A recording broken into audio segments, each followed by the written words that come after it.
Bonjour à tous, bienvenue pour cette vidéo dans laquelle je vais vous expliquer comment on fait pour écrire les caractères en chinois avec votre clavier en utilisant un système d'entrée pour les caractères sur votre ordinateur.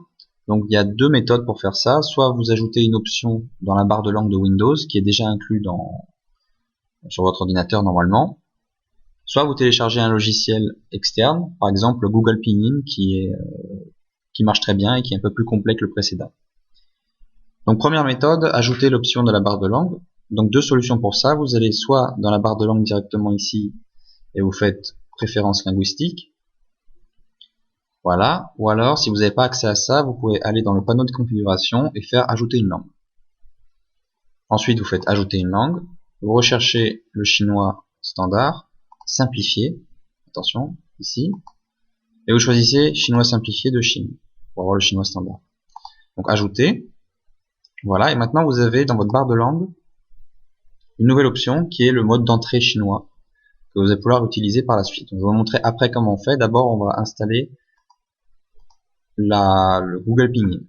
Donc pour faire ça, vous allez sur Internet, vous recherchez Google Pinyin avec n'importe quel navigateur, et ça correspond à la première entrée qui est ici.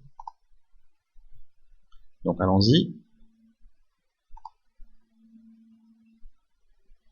Donc voilà, pour télécharger la version de Google Pinyin, il faut cliquer sur ce bouton bleu ici, en vérifiant quand même que vous avez bien coché la version standard en noir en dessous.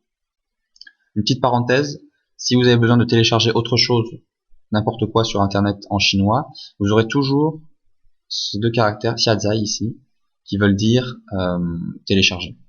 Donc allons-y.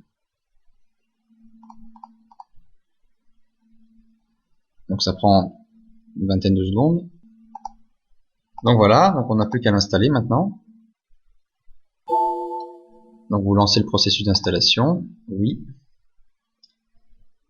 Donc voilà, donc là on se retrouve sur la page des conditions d'utilisation, donc pas compliqué, vous faites simplement accepter.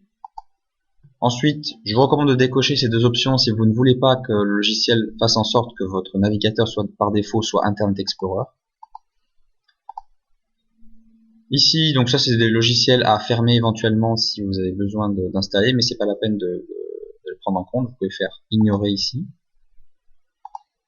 Donc, on lance l'installation qui est assez rapide. Voilà, donc là c'est l'option pour redémarrer tout de suite votre ordinateur ou attendre. Donc là j'ai fait attendre, je le redémarrerai par la suite. Donc redémarrer tout de suite ici, redémarrer ensuite ici. Vous faites terminer et normalement vous avez dans votre barre de langue une nouvelle option qui est ici, qui correspond à Google Pinyin, qui est écrit en chinois en dessous. Donc maintenant comment utiliser ça pour écrire en chinois? C'est très simple, donc vous pouvez sélectionner l'une des deux options, par exemple celle-ci. On va aller sur un document de traitement de texte, un logiciel de traitement de texte. Et là, vous allez simplement écrire le pinyin de votre caractère. Donc, par exemple, on peut écrire Ni hao, qui veut dire bonjour. Donc, vous écrivez simplement avec votre clavier normal le pinyin et vous allez voir correspondre le caractère et le mot associé. Donc, ici, Ni hao écrit un caractère en chinois. Donc, pour valider, vous faites soit espace, soit vous appuyez sur le numéro correspondant. Voici. Donc, c'est pas compliqué. Vous avez la même chose aussi avec le Google Pinyin. L'avantage de Google Pinyin par rapport à l'autre, c'est que vous allez avoir plus de mots récents, typiquement en chinois on va dire, qui sont pas forcément inclus dans le logiciel intégré par Windows, puisque le logiciel de Google est en permanence mis à jour. Donc vous aurez plus de mots directement mis dans le logiciel. Une autre chose, si vous voulez écrire une phrase directement, vous n'êtes pas obligé d'écrire caractère par caractère ou mot par mot. Vous pouvez directement écrire toute votre phrase, à condition qu'elle soit pas trop longue, en pinyin. Par exemple, si je veux écrire je veux aller à la gare, en chinois ça se dit 我想去火车站, là vous allez simplement écrire tout le pinyin. Donc attention, le clavier est mis par défaut en QWERTY, donc parfois il faut chercher un petit peu les lettres. Alors 我想去火车站, voilà, et puis vous validez.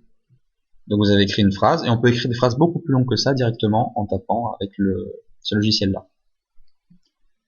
Donc voilà, Vous savez maintenant comment écrire avec un logiciel d'entrée en chinois, comment écrire tous vos caractères sur l'ordinateur. Donc j'espère que ça va vous faire progresser rapidement en chinois. Et ça sera tout pour aujourd'hui. À la prochaine pour un nouveau tutoriel. Bye bye.